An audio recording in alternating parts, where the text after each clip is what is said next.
today I am going to be, I hope, finishing, I'll get it, hold on, finishing this painting. It's taken ages so far to do. It's taken a lot longer than it should have done. And it's because I just can't get it right. Like, I don't know why, I don't know what's kind of going wrong. But I've had a good sit and stare at it now, including contemplation with a bit of coffee, which always helps things. So I've worked out what it is, and I'm going to have a go at just finishing off the final stages. So I will turn the camera around to look at it shortly so that you can see what I'm doing. But before I start that, I just want to show you another one because this is going to be the next live. So the next one is this one. And it's almost finished. It's been a lot faster than the other one to do because it's quite simple. And I'm inviting you to drop some comments of an idea for a name. And I've had quite a few coming through on Facebook already, which has been really good fun. So I'm really happy that people have. I'll have to put them here so you can see. If you're not following me on Facebook, then do, and you'll find this post. And have a look at some of the names. They're really good. So you've got the two barn owls. That's Glastonbury Tor for those that aren't familiar with the UK. I'm in the UK, by the way, with a lovely golden moon, and it's pretty much there really in terms of the composition. I don't plan on adding too much more detail because I think it's nice as it is, really. Sometimes you can overwork things as an artist, for sure. So let's twist the camera around and see if I can get you a good view of my painting. Let me just twist the tripod there. That should be better. So this was my reference photograph, but I don't want to make it exact. I like to put my own ideas into things, and otherwise it's well, you may as well just put that in a frame. I want my own because I want this. It's the story behind it that's important. So I'm going to point out some of the errors now. Okay. You might hopefully you're looking at it and thinking, oh, I can't really see anything wrong. But I noticed that the candle was a little bit too far to one side, so the flame wasn't central. So I'm going to add some candle. That's one of the first things that I'm going to do. Then the cat here, to make the paws look like the cat is leaning over the paws, which is how they do sit, I'm just going to bring the fur here a bit further forward so that you can see that he's sat there. I want to work on these pages as well because they're a bit crooked. They didn't look right, and I've included some gold lettering on the book, which when you twist the painting you can see the actual gold. So I want to work on the letters inside here and improve the feeling of text here. And yeah, so that's that really. So I'm going to get going now and see where I get to. So I'll introduce the brushes that I'm going to use. And first of all, I want to start up here. So I'm going to work on the candle because I like to work from left to right so that I'm not working in my own way. And the brush that I'm going to use is this brush here. Now this is called a script brush, and it's a very, well, as you can see from the bristles, very thin. And then when you wet it, you get a very fine point. If I put it by the white, you can see how fine the point is. But you can also make it into a shovel kind of shape, so you can use it like the nib of a calligraphy pen. So I'm going to dip it into some linseed oil and onto a bit of white paint. Then I'm blending into the white paint some yellow ochre.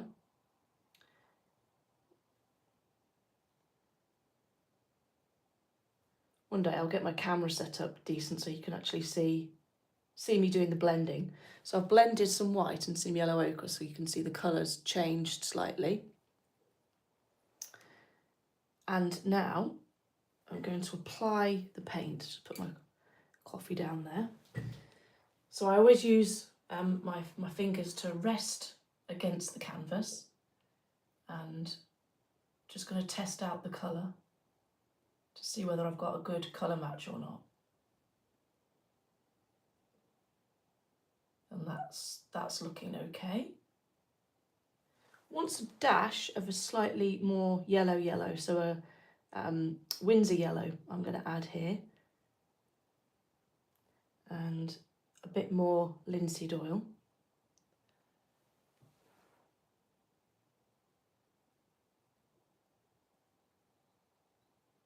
Yeah, that's a good match.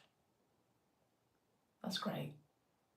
So bringing that down, following the line that I made, this white line that I drew here.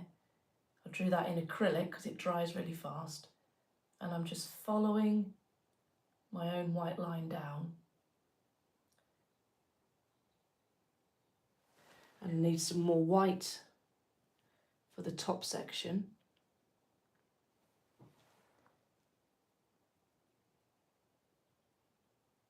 Just to go in there.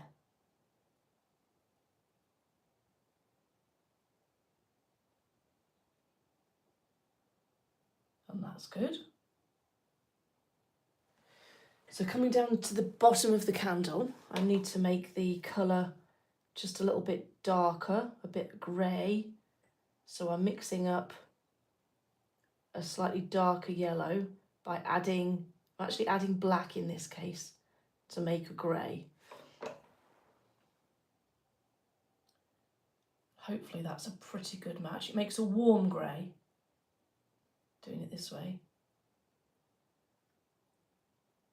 That's good. Want a little bit more, slightly darker as we get to the base of the candle.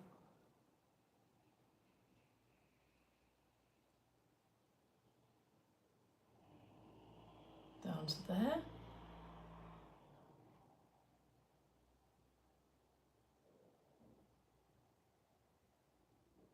And painting that down into the base of the candle holder.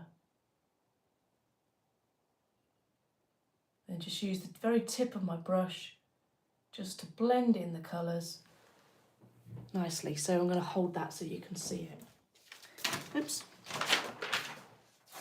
My Glastonbury Tour reference photographs. So here, the candle now looks much straighter and more central onto the candle stand. So that's the first correction. The second correction is the cat's fur. So just give another quick drink of coffee. Bear with me a second.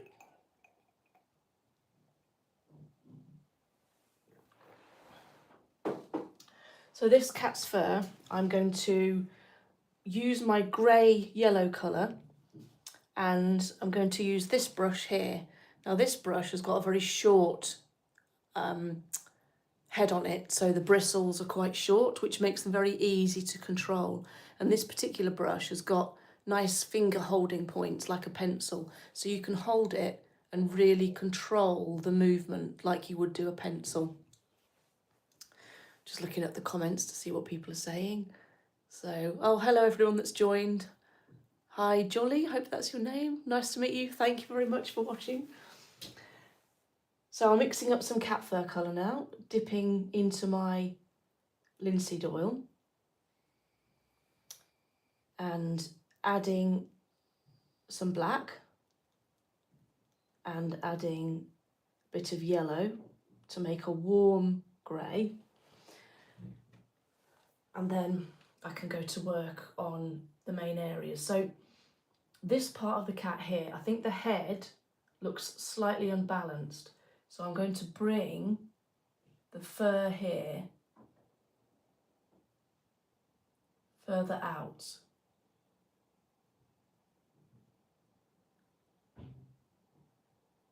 To there.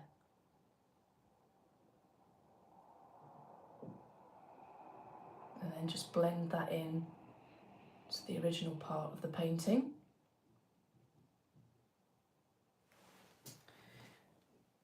Add a bit more oil just to lubricate that brush and the colours.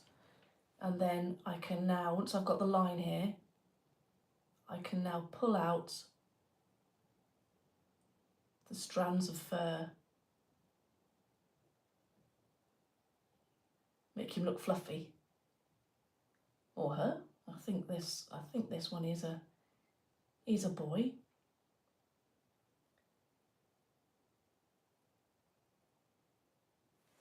So it's just catching the candlelight a little bit more now. Okay. And then I'm going to use exactly the same colour in this area here to bring the fur forwards a bit. I'm going to add just a touch more white and black, just to make it not such a warm grey, because it's further away from the candlelight. And just testing that I've got the colour right.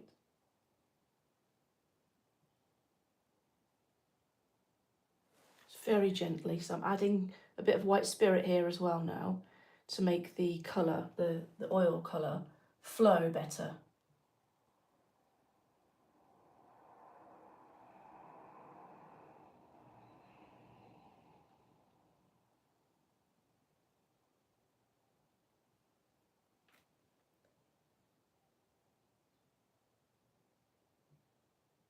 So just very gently dabbing the colour right at the edge of where the cat's fur is. And then that gives a clearer outline. If you can see now, just those slight changes make a difference.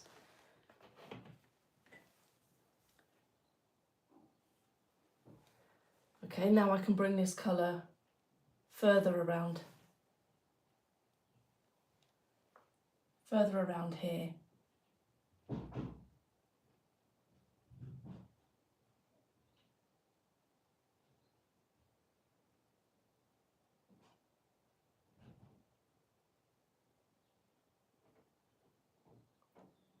Because I want to give the feeling that the cat's leaning over its own paws, rather than the paws coming out from the top of the chest.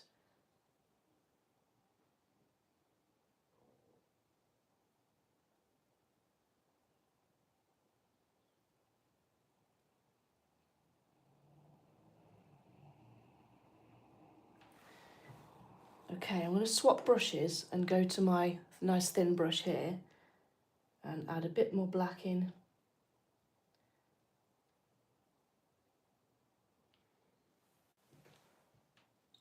And then start to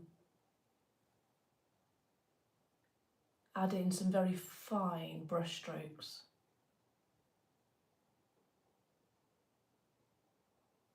Which this script brush allows me to do. And as long as the oil paint is sort of nicely watered down with terps, or with wet spirit in my case,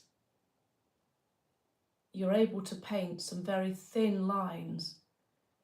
And that's why I like oil paint, because it's very versatile, that you can thin it down with paint thinner and create these lovely slim, thin lines, but you can also use it really thickly. Technique wise, the old masters, the way that you traditionally paint oil, would be a technique called fat over lean, and that's where you use light washes of oil underneath your base paint, and then as each layer's dried, you then paint over with thicker and thicker layers. So you're using more and more paint and less thinning medium. And that's why they call it fat over lean. And the idea is that the oil paint itself actually gives the dimensional effect, because it is partly coming out of the canvas. You don't have that with watercolour. You can get that with acrylic, but watercolour's doesn't work with watercolour in that way. So by bringing down the highlighted fur over here, this is the part that sticks out. So the cat's shoulders, if you like, that's where the cat's shoulders are.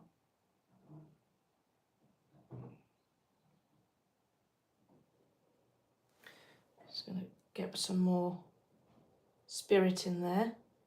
Just thin out that paint a little bit more.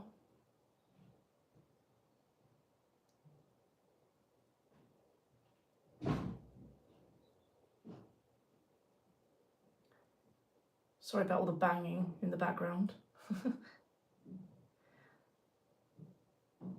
It's Sunday day, which also means jobs day as well. My husband's trying to catch up on all of his jobs that he's got to do, so he's outside doing something.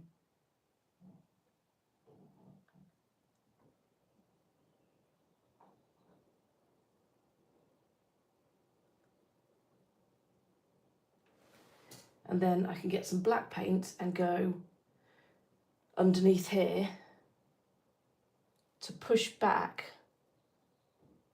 the lower part.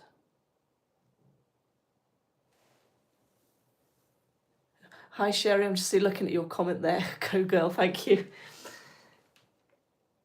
I'm working on, because you just joined, I'm working on trying to correct the some of the errors in this painting that every time I look at it I think, oh, that doesn't look right, it still doesn't look right. So today is about correcting the errors and then finally finishing this cat painting.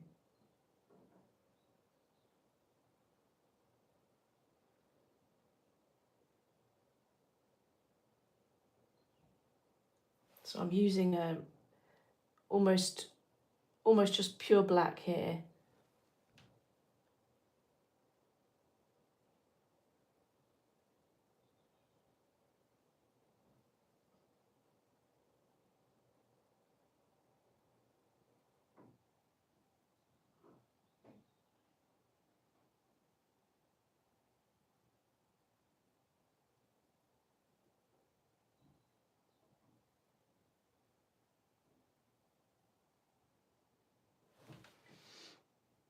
And the black at the bottom here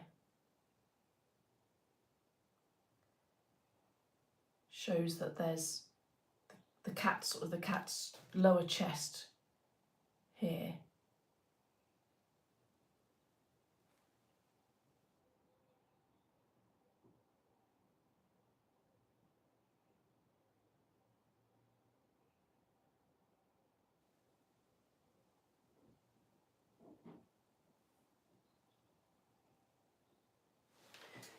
Okay, I think that looks a little bit better. I'm just going to use some black to pull through those lighter greys to make the fur look soft and flowing.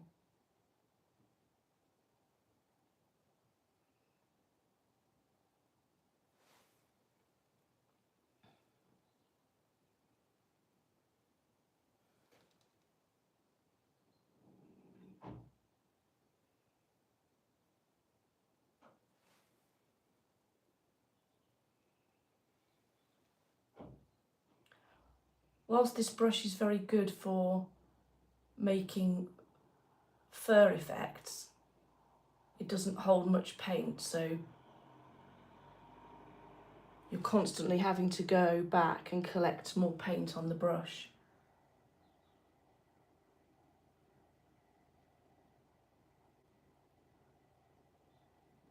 And this part here would be quite dark because it's further away from the light. This is starting to look much better now, which is a huge relief because I was getting to the point with this one where I was just thinking of abandoning the painting, to be honest. Well, it does happen occasionally where you just start work and it doesn't go right at all, and no matter what you do, it doesn't seem to work, and I've just given in the past. With watercolour paintings, I've actually ripped them up. I usually keep the paper though and use it for something else.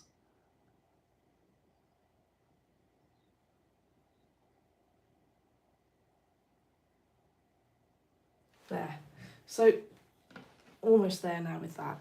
So now I'm hoping, you tell me, whether the cat's paws look like they're being leant over, you know, as if the shoulders of the cat are coming over the paws, which is how cats sit, and the paws are resting there on the book. Okay. So I might come back to that in a second. So now what I'm going to do is I'm going to work on this part of the book, and to do that I'm going to turn the picture upside down. Now, turning a picture upside down is a technique that I've used for quite a while, because when it's upside down, you're not looking at the detail of the actual painting. You're looking purely at the alignment and the proportion, because your mind isn't concentrating on the image itself, and it allows you to see whether things look equal or not, whether things look balanced or not. Like that's how I noticed that the candle needed a bit more work. Of course, you have to be sure that your room is level, because some rooms the floor isn't always level, so it doesn't always work. So I'm mixing up a parchmenty colour, because I don't like this white. It doesn't work for me.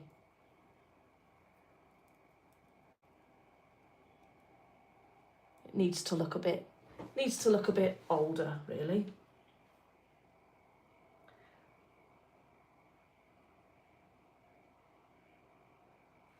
It needs a bit more light grey in it.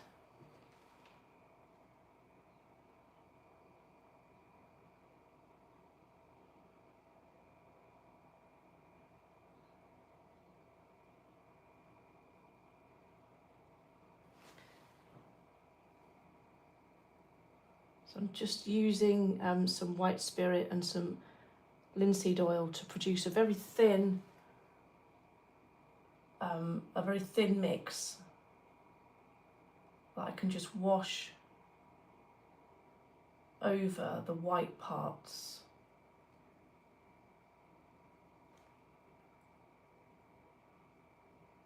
Of the book.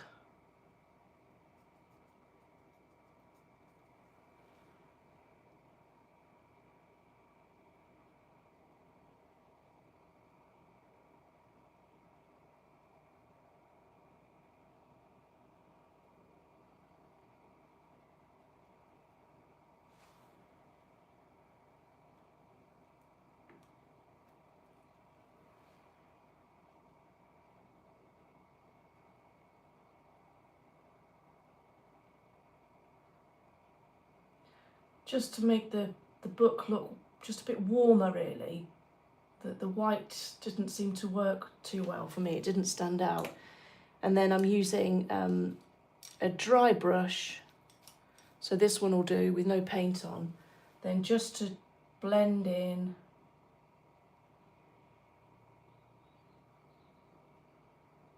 those colours.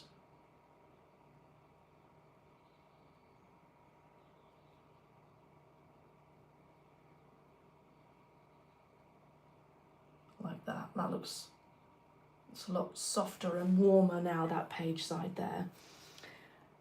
And I can now use my black script brush with some black paint to put in a little bit of detail around the big medieval letter, which is here.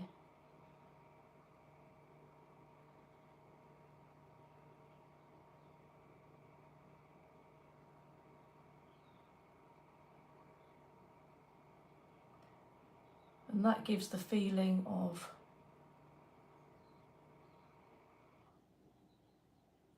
an image with a letter. So in this case, it's going to be a medieval T. So in manuscripts, so ancient medieval textbooks, they use this lovely gold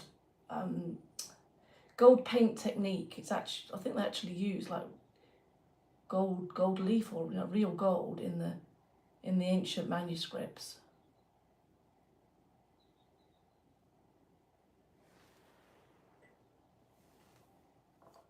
I think that's good, yeah. So now I'm going to put in some text as well. So again, I'm using some black oil. I'm using my script brush dipped in the black oil. And now I'm not writing here, I'm just suggesting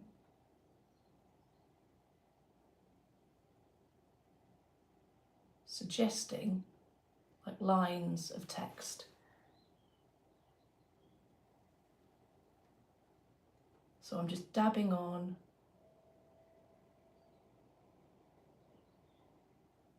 the brush.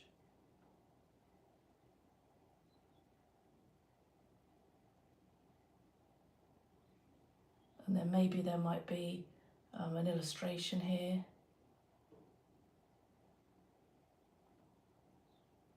Doesn't really matter what of, because we can't read the book.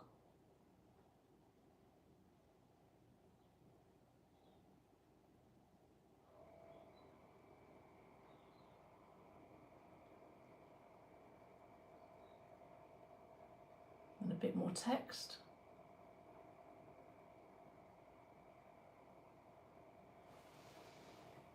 And then just soften that up with the brush that doesn't have any paint on it.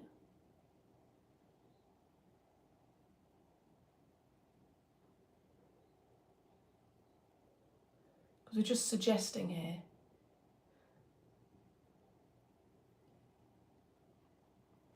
There we go. Now to see whether that's worked or not, turn it back the other way and see what you think. Do you think that looks better? I do. It's softer. It's much softer. That white page was far too stark. And now it's more subtle, more goldeny. And I think that really works now. So I'm going to stare at it for a little bit longer and just see if I've got any final corrections to make. And that's the end of my live for today. So if you've been watching, thank you very much. So appreciate you joining in. It's always a bit nerve-wracking when you're in the studio painting live. It's bad enough being live sometimes, but actually painting something, well, it could go horribly wrong still live. But anyway, I think that's an improvement. I think it's looking really good, and I'm going to finish it now, just finalise the little bits and pieces. And then it's available to buy. So if you love it and you'd like to give it its forever home, then comment on this post, or you can email me or get in touch with me. If you search for Claire Valentine artist, pop that into Google and I come up everywhere. So you can get in touch with me whichever way you want. And I'll be back again soon to work on the Glastonbury tour one, which is here. Thanks very much, and